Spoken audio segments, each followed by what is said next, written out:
जिन भूत के किस्से तो हम सब बचपन से ही सुनते आए हैं, लेकिन क्या आप जानते हैं कि जर्मनी में रूहों की साइंसी तहकीकात चल रही है। क्या किसी ने हकीकत में जिन्नात को देखा है? आया कि भूतों का वजूद साबित हो चुका है? आखिर साइंस जिन्नात के बारे में क्या पेशगोई करते हैं? आखिरकार नौजवान और खूबसूरत लड़के लड़कियां ही जिन्नात का कलाकार क्यों बनते हैं? आइए इन सब सवालात का जवाब जानने के लिए आज की तहरीर पर नजरसानी करते हैं। अब तक जिन्नात के वाक़यात को रिकॉर्ड करने वाले मुनासिब साइंसी आलात मौजूद न थे, या थे तो नामुकम्मल। लेकिन पिछले दिनों वफाकी जमहूरिया जर्मनी में एक ऐसा वाक़या रोनमा हुआ जिसे इस ज़मन में पहला साइंसी तजर्बा करार दिया जा सकता है। साइंसी आलात ने जो शहादत फराहम की वो अगर सही है तो इस तजर्बे को रूहों की साइंसी तहकीकात में संगे मैल करार दिया जाएगा। पिछले साल नवंबर की बात है कि एक वकील के दफ्तर में नाकाबिले यकीन वाक़यात का सिलसिला शुरू हुआ। कभी दफ्तर में लगे हुए बिजली के बल्ब खुद ब खुद फट जाते, तो कभी बरकी कम के होल्डर से निकलकर जमीन पर गिरकर टूट जाते। शॉर्ट सर्किट और फ्यूज का उड़ जाना तो मामूल की बात थी। हजार जांच पड़ताल के बाद इन हैरत अंगेज करिश्मों की कोई वजह समझ में न आई।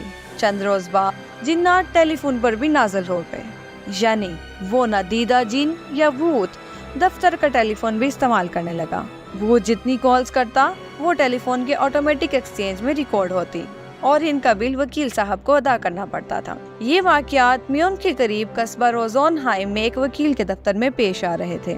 डॉन एक्सप्रेस सर्विस की रिपोर्ट में बताया गया है कि वकील साहब के दफ्तर में एना मेरी शोल्डर के नाम की एक 21 साल खूबसूरत लड़की काम करती है और इस लड़की पर जिन आते हैं और ये सब शरारतें भी वही जिन करता है। बिजली और टेलीफोन के महकमे ने सैकड़ों कोशिशें की कि इन सैकड़ों पुरअसरार वाक़यात का सबब मालूम करें, मगर ना कर सके। माहिरीन ने रेड हाई और बरकी लहरों को पकड़ने वाले पेचीदा नाजुक आलात और बरकी रूह को रिकॉर्ड करने वाले बहुत ही हसास तर मशीनें वकील साहब के दफ्तर के चारों तरफ नस्ब की, मगर कोई पता न चला और भूत बददस्तूर बिजली और टेलीफोन से खेलता रहा। जब माहिरीन ने बहुत जोर मारा तो नादीदा जिन भूत भी गुस्से से भर गया और अब इसने मजीद शरारतें शुरू कर दी। दफ्तर की रोशनियां खुद ब खुद बुझ जाती, बल्ब पेचदार होल्डरों से गिर पड़ते हैं, रेड हाई आलात पर ताकतवर सिग्नल महसूस होते। फिर ये हुआ कि हसास मशीनें खुद ब खुद फटने लगी। दीवारों पर लगी हुई तस्वीरें अपने आप ही नाचने लगती।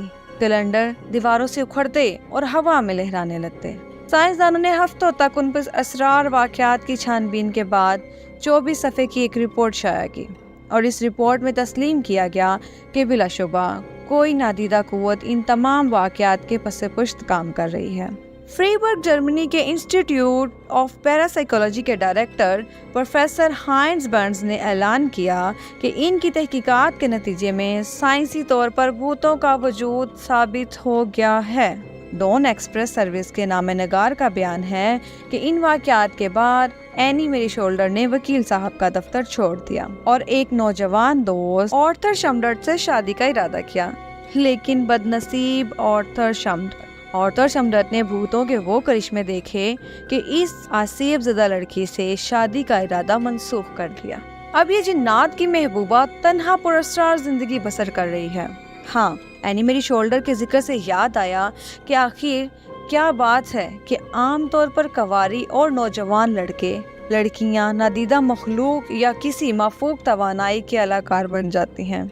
अढेर उम्र के लोगों और बूढ़ों पर यह गैबी हमला बहुत कम होता है। ये सवाल हमेशा माबादन नफ्सियात वालों के पेश नजर रहा है। हमारे ख्याल में इसकी वजह है कि जिनसी तवानाई और रूही ताकत एक ही हयातियाती रुझान के दो मज़हर हैं। जिस तरह बरकी कुव्वत और मकनातीसियत लाज़िम व मलज़ूम है, इसी तरह जिनसी ताकत और रूही ताकत एक दूसरे के बगैर नहीं पाई जा सकती। जो लोग रूही या रूहानी मशागल में मसरूफ रहते हैं वो अपनी जिन्स पर कड़ी पाबंदियां आयद कर लेते हैं। अक्सर फुकरा शादी नहीं करते हैं। बाज़ अमाल और वज़ाइफ की एक शर्त ये भी होती है कि इंसान दौरान अमल शुहूतरानी से इज्तनाब बरतेगा। ये तमाम पाबंदियाँ इसलिए हैं कि तजर्रुद या बरहमचारियापन के जरिए जिनसी कुव्वत के ज़ाया हो जाने को रोका जा सके, ताकि इंसान की मुनासिब ज़हनी, दिमागी और रूहानी नशनुमा हो सके। नौजवान होने वाली लड़कियों और लड़कों की गैर इस्तेमाल शुदा तवानाई अजब नहीं कि नादीदा दुनिया की हस्तियों को किसी पुरअसरार रेशे की बिना पर अपनी तरफ खींच लेती हो। अलबत्ता हर असेब ज़दा कहलाने वाली लड़की तलसमाती और जिन्नाती नहीं होती। आम तौर पर हड़िया और तकसीम शख्सियत के केस असेब ज़दगी की तरफ मंसूब कर दिए जाते हैं। आमतौर पर जिन लड़कियों के सर पर शेख सद्दू या इस किस्म की कोई नाम नेहाद बुजुर्ग आते हैं और तरह तरह के तमाशे दिखाते हैं, इनका असाबी निज़ाम कमज़ोर, दौरान खून में गड़बड़, माहाना अखराज खून में खराबी, ज़ऊफ़ हज़्म की अलामतें पाई जाती हैं। ये लड़के और लड़कियां शिद्दत जज्बात के ज्वालामुखी अपने अंदर छुपाए फिरते हैं। इनकी शख्सियात दो हिस्सों में तकसीम होती है। शख्सियात का एक वो हिस्सा जो इनके दबे हुए नफ्स के अंदर, और दूसरा वो हिस्सा जिसका बराह रास्त ताल्लुक अक्ल सलीम से होता है। अक्ल सलीम जिसकी मदद से वो नॉर्मल जिंदगी बसर करते हैं। कभी कभी ऐसा होता है कि किसी बैरूनी तहरीक से अंदरूनी जज्बात में हलचल बर्पा हो जाती है। ये तमाम जज्बात सिमटा कर उबलते हुए बिफरते हुए तूफानी धारे की तरह दिलो दिमाग की तरफ बढ़ते हैं और आदमी आपे से बाहिर हो जाता है। आसेब ज़दगी इसी कैफियत को कहते हैं। इस कैफियत के ज़ेरे असर मरीज नंगी नंगी गालियाँ बकता है, कपड़े फाड़ देता है, बाल नोचता है, झूमता है, रक्स करता है, लड़ता है और झगड़ता है। ऐसी अजीबो गरीब हरकतें इससे सरजद होती हैं कि देखने वालों के रोंगटे खड़े हो जाते हैं। इस किस्म के मरीजों को चिरागों के सामने बिठाया जाए या किसी चमकदार नुक्ते की तरफ पलकें झपकाए बगैर मुसलसल तकते रहने की तरगीब दी जाए तो इन पर आसानी से इस्तग़राक़ की कैफियत तारी हो जाती है। इस्तग़राक़ की कैफियत को तनवीमी नींद भी कहते हैं। ये कैफियत बड़ी हैरानकुन कैफियत है। इस आलम में मामूल के अंदर गैर मामूली ताकतें बेदार होती हैं। हाल ही में सोवियत यूनियन के रियासत अज़रबैजान के post graduate medical centre training दी जाएगी एक रिपोर्ट नज़र से गुजरी जो पुरअज़्म मालूमात है। इससे अंदाज़ा होता है कि इस्तग़राक़ की हालत में इंसानी ज़हन और जिस्म यकायक किस तरह तब्दील हो जाता है। उम्मीद है आज की मालूमात आपको पसंद आई होगी। इसी तरह की मज़ीद मालूमाती वीडियोस देखने के लिए मेरे चैनल को लाइक, शेयर और सब्सक्राइब करना मत भूलिएगा। नीचे दिए गए बेल आइकन पर क्लिक करें ताकि हमारे आने वाली हर वीडियो का नोटिफिकेशन आपकी स्क्रीन पर मिल सके।